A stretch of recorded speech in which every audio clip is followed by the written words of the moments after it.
आप देख रहे हैं धार दिग्दर्शन डिजिटल न्यूज। नागदा से बड़ी खबर।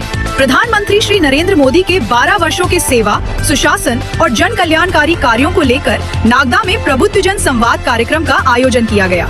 नागदा स्थित स्नेह कुंज में आयोजित इस कार्यक्रम में बड़ी संख्या में प्रबुद्धजन, सामाजिक कार्यकर्ता एवं गणमान्य नागरिक शामिल हुए। कार्यक्रम को मध्य प्रदेश खादी एवं ग्रामोद्योग बोर्ड के अध्यक्ष पंकज जोशी, भाजपा जिला अध्यक्ष राजेश धाकड़ एवं विधायक डॉक्टर तेज बहादुर सिंह चौहान ने संबोधित किया। वक्ताओं ने प्रधानमंत्री नरेंद्र मोदी के नेतृत्व में पिछले 12 वर्षों में हुए विकास कार्यों, जन कल्याणकारी योजनाओं और विश्व स्तर पर भारत की बढ़ती प्रतिष्ठा पर विस्तार से प्रकाश डाला। उन्होंने कहा कि मोदी सरकार के नेतृत्व में भारत ने आधारभूत संरचना, डिजिटल तकनीक, सामाजिक सुरक्षा, गरीब कल्याण, महिला सशक्तिकरण और आत्मनिर्भर भारत जैसे क्षेत्रों में उल्लेखनीय उपलब्धियां हासिल की है। साथ ही विकसित भारत 2047 के संकल्प को साकार करने के लिए समाज के सभी वर्गों की सहभागिता को आवश्यक बताते हुए नागरिकों से राष्ट्र निर्माण में सक्रिय भूमिका निभाने का आह्वान किया गया।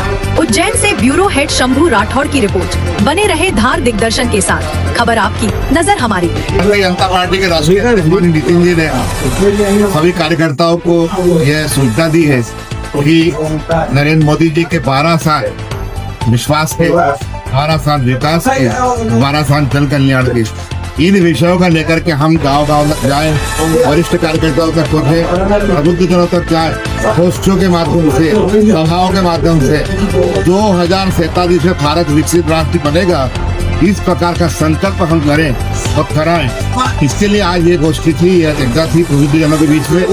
विकसित भारत 2047 का लक्ष्य हमने सबके सामने रखा।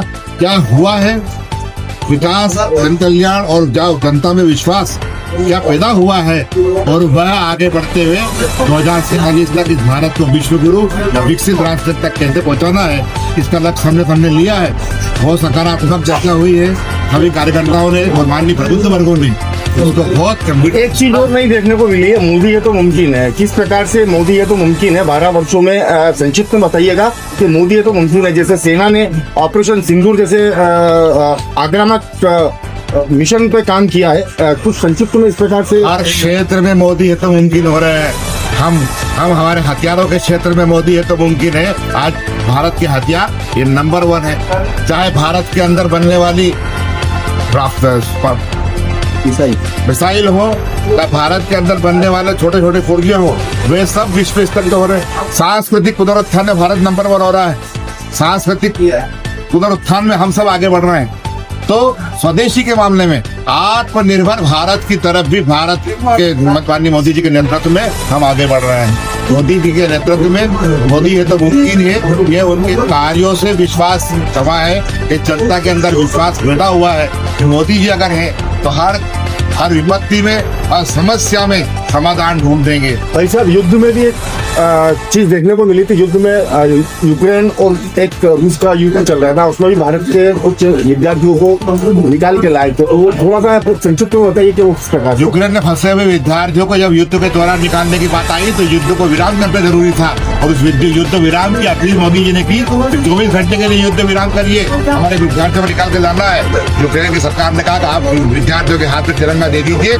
जिस बस पे तिरंगा लगा रहेगा, जिस विद्यार्थी के हाथ में तिरंगा रहेगा, उस पूरे गलियारे को फिर बम नहीं गिरेंगे, तोप चलेगी, बंदूक भी चलेगी। और वे हुआ, हमारे विद्यार्थी सुरक्षित बाहर आए। यह हुआ मोदी है तो मुमकिन है।